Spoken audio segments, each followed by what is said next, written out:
आरक्षण को लेकर छात्रों के हिंसक प्रदर्शन के बीच दक्षिण एशिया की आयरन लेडी शेख हसीना को बांग्लादेश छोड़कर भागना पड़ा।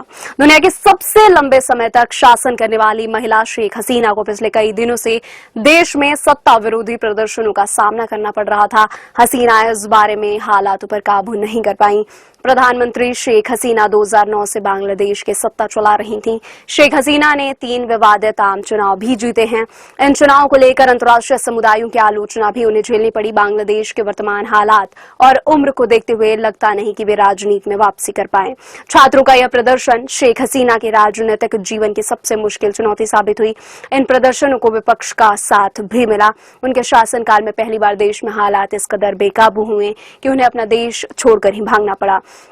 बांग्लादेश में मुक्ति संग्राम सेनानियों को नौकरियों में आरक्षण के खिलाफ छात्रों के आंदोलन के उग्र रूप लेने के बाद रविवार को राजधानी ढाका में सबसे बड़े पैमाने पर हिंसा हुई, जिसमें पुलिसकर्मियों सहित सैकड़ों लोगों की मौत हो गई। ढाका की सड़कों पर आंदोलनकारियों का सैलाब उमड़ा हुआ था।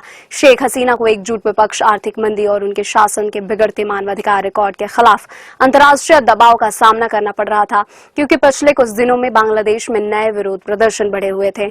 हसीना पर राजनीतिक विपक्ष पर बढ़ते हमलों के साथ साथ नागरिक समाज पर नकेल कसने का आरोप है।